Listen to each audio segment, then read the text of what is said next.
Okay, so what I have to tell you is it has to do with what I think actually change Meisner.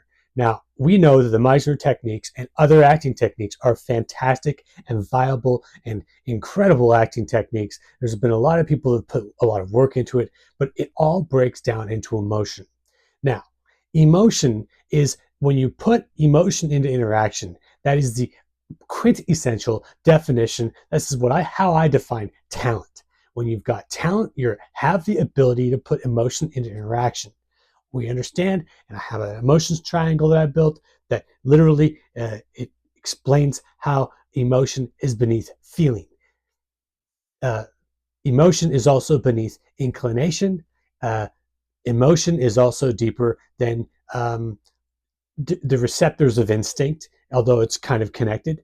Look, this is incredibly important because, first of all, I'm Simon Blake. I've studied over 8,000 acting classes.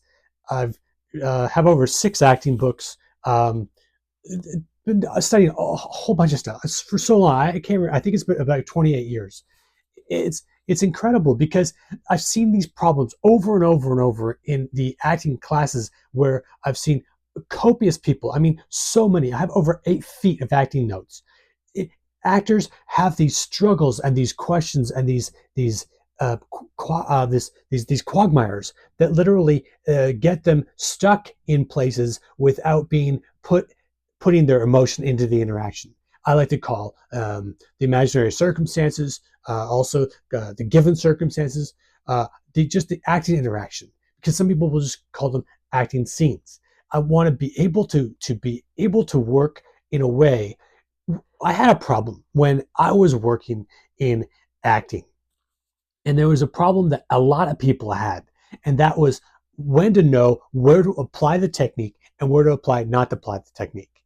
And then the simplest way to break down the acting work is to be able to simply break down that you've got your being work and your doing work, or you've got your ability to be able to get yourself stimulated with your emotion. This is a self activation process, and then you have your acting interaction process. The problem, the solution to the problem is incredible because when you start breaking down your ability to whether or not you're able to activate talent, now you actually get to the actual start of what authenticity actually is. See, you can follow an authentic acting process, which would be great, and you're following something that people have a lot of, commitment to. It may not work for you because it doesn't activate your emotion. When you look at the emotion and when it's activated or not activated, then you actually that is really the determining factor of what talent actually is. So let's break this down. I think that this changes Meisner. And I'm not just picking on Meisner, I'm picking on every single acting technique. I think that all the acting techniques are actually benefited by what I'm going to express this and what I'm going to say, because the emotion is going to be able to complement any exploration, including every single acting technique that you explore.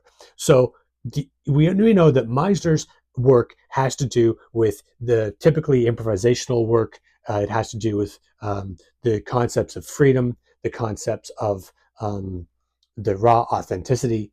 But when you look closely, it's the authenticity is always when the emotion gets activated, which is incredible. It's incredible. And that is true for every single bit of acting technique. It's true for comedy, just as it is for drama. So we break down every single scene into emotion. This is the critical thing. I've got a list. I've got a book of 2,100 emotions, and have all kinds of things. I have the emotional preparations books. I named it emotional preparations because I knew that people would be always looking at that, and I knew that that was the. I've been spending a lot of time writing a lot of things that I've been working on, and look, I have 700 emotions that you can literally identify that I've identified that are really, really, really good for actors to learn. Now, most actors only learn about 12, maybe 24, or maybe a dozen or two emotions. But the point of this is when you break this down into emotion, you're breaking this down into a way where you're going to get out of your head. You're not going to be wondering about or worrying about whether or not you're actually doing your technique or not. And you won't have to question yourself.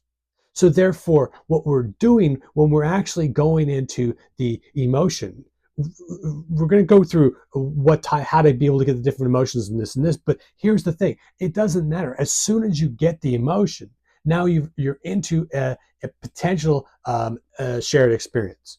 It's whether or not you're able to receive when you actually have the emotion, which goes back into the whole argument back in the day about method acting versus Meisner and all this other stuff. And believe me, I know these topics really, really well, and I'm working hard not to oversimplify them. Because believe me, I can simplify it in a very, it's very interesting. This is a big topic, guys, and we've got to learn this because once we learn to trust our ability to activate our emotion, it changes everything. And it wasn't just Meisner that came up with the ability to do emotional preparation. Stanislavski had their own ways to be able to get emotion activated. Greek theaters had their own abilities to get their emotions activated. Some actors wanted to activate their emotion or felt that they wanted to activate their emotion in their self-activation, where other actors preferred to be able to try and get their emotion activated through the acting interaction. I think it's very important to be able to do both. So you're looking to activate an emotional range, then you're looking to be able to get that range with natural ways, without pushing it and without performing it, into the interaction within the acting. This is what every acting teacher's ever tried to do when they sit down and actually look at what they're trying to do. And there's a lot of different names, and you'll probably come up with some of your own terms for some of this stuff. When I say your own terms, you could come up with your own explanations for the acting techniques that you're learning that actually benefit you. You're going to have your own language when it comes to your ability to how to be able to figure out how to get into single emotions or double or triple or layered emotional techniques. This is all natural. This is all going to but the concept of being able to get the emotion activated. The key is activation. The key is not in making sure that you're understanding the emotion. You want to be able to understand the emotion only so you can actually self-activate it. Self-activation is the key to acting, which is key. Very, very critical. Okay, so whatever acting technique achieves your self-activation is the acting technique that you want to work with. And of course, you might switch a little bit from or develop your technique in the baselines of one technique, and then you develop it and you work through. And you might still be doing the acting technique. A lot of people have this fear in acting techniques where they think that, well, they're going to be overstepping the boundaries if they step over and they start doing some of their own ideas within the acting techniques. Look, there is no set cardboard. This is the way that the exercise is done. There's people that would want to do it that way, but the thing is there's still subjectivity to it. You're working to be able to have the discovery process of self get uncovered. This is the reason why I often will explain acting in the ways that the scenes have to be expansive. You have one actor and another actor, and you put them both together, and you want more than just an addition. You want to be able to have a multiplier on those efforts. You have your emotion that you self-activated, the other actor has their emotion. You put it together, you're going to get a bigger sum. It's going to be a multiplier. Hopefully, you're going to get 3-4 times the amount of energy that you both have put in because there's synergy. You want to be able to build on the synergy and growth of acting. You have expansive energy. Now, that's not going to be able to happen unless you activate and tap into emotion. The emotions are beneath the feelings. So you jump from being able to be self-activated into being able to be vulnerable and adjustable. That alone is its own acting technique. If I wouldn't say it's an acting technique. I would say that it's a technique that is so simple to be able to use and practice that you can develop ways to be able to work with it, which is critical because you're breaking it down into emotion. And this is what changes everything. This was the reason why, well, I have a lot of opinions about this, which is valid, but look, let's stay on it. We're dealing with addressing the major problems. When we're looking at being able to get into the emotional realms, that is, the emotions typically are below the rib cage. When you feel an emotion, you might feel sometimes I'll feel a strong emotion right here, in here, when I'm working. For the most part, sometimes they'll hit my lungs, but usually the emotion will hit right here or beneath. And that's when I know, okay, wow, I hit something hit. Now that's where I'm receiving. That's the area of myself where I'm receiving the other actor. This is going back to New York City, dealing with gut to gut. Gut to gut was literally, they called it gut to gut. Yes, that was actually Sanford Meisner's. This was when they actually did the exercise called ins and outs. Ins and outs was there was one person in and there's one person out. They had a focus on emotion that everyone's just looked over. You've got to be able to not only get the emotion for the knock. You don't have to only get the emotion for the beginning of the scene. You're literally you wouldn't only exercise your acting. You wouldn't only exercise as a let's say you're a baseball or hockey or football player. You're going to get your warm up your entire body. You're not just going to warm up the area of the. You're going to definitely warm up before you go in. Well, for acting, you've got the ability to be able to warm up those emotional elements in your scene. You warm up those emotional elements before, and then it depends on the interaction of the scene as to whether or not those are going to become active within the acting interaction, because you're literally the imaginary circumstance, the given circumstances, all of this is just going to unfold and unfold and unfold and unfold. And this is the big difference. But we're looking at this in the purest, simplest terms. Are we able to get the emotion activated? If we're able to self-activate the emotion, then we know that we're offering something that's worthwhile to our scene partner and into the acting scene. So then we know that we've got something to then go in. And then at that point, because we've done the work of self-activation, all we have to do is receive the acting partner, which is the simplest way to be able to explain it. So you constantly want to be able to re-evolve and re-evolve and re-evolve yourself when you're learning those emotions. You go through the books of 700 emotions that I have, and you go through every single one. You see if you can identify. Can you identify one?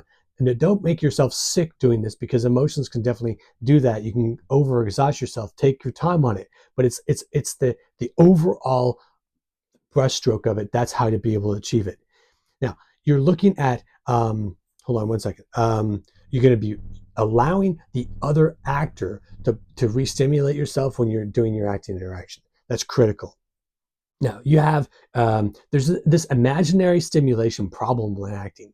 You've got the ability, I've seen this, I've been less than 10 feet from actors preparing and trying to prepare for different things for 8,000 acting classes. Okay.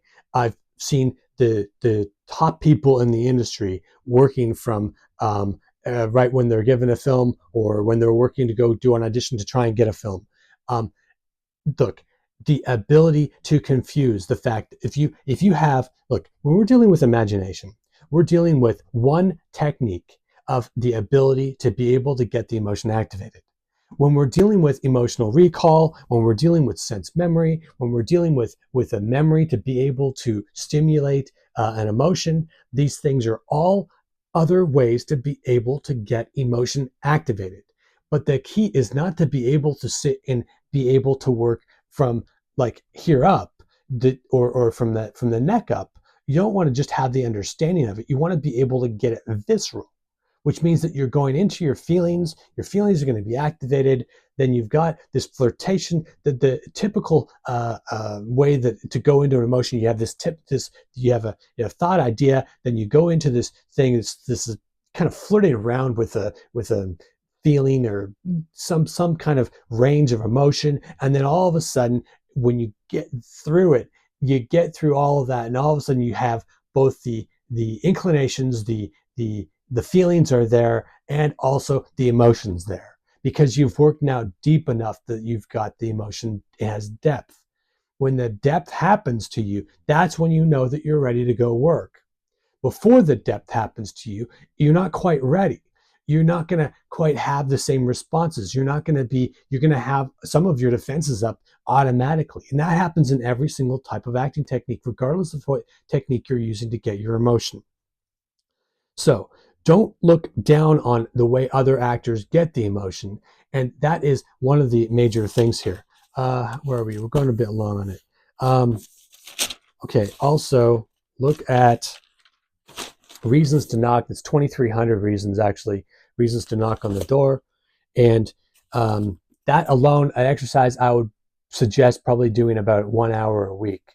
Um, Literally, with yourself and a scene partner, but you don't even need anybody else with you. You literally can practice getting the emotion and coming for a reason to knock, and you practice and you see, are you working from this level, this level? Are you working from this level? What depth level are you working at? Are you able to get into the emotional range before you knock? When you're able to knock with emotion, you're going to be able to have an experience that's much richer. It's going to be more grounded. Look, the directors and the writers are pretty smart and clever people usually. And they're going to be able to tell you what kind of emotional range that you're going to need for the scene if you can't figure it out, or you might want to just check with them to see what it is or isn't.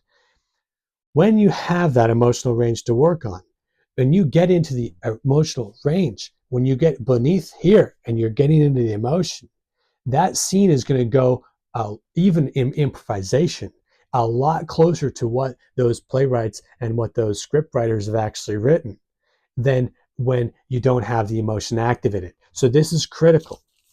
This stuff really does change Meisner. It really does change the techniques. It actually adds, it amplifies the techniques that you're using now. Any kind of acting technique is workable with emotion. Emotion is completely, it goes across the board. Every single thing goes across the board. Emotion will cover it. You'll be able to work at a deeper level, and it will actually amplify all of your past and prior acting experiences because you've gotten through the block of that. Now, you might be able to do that for one or two emotions quite readily.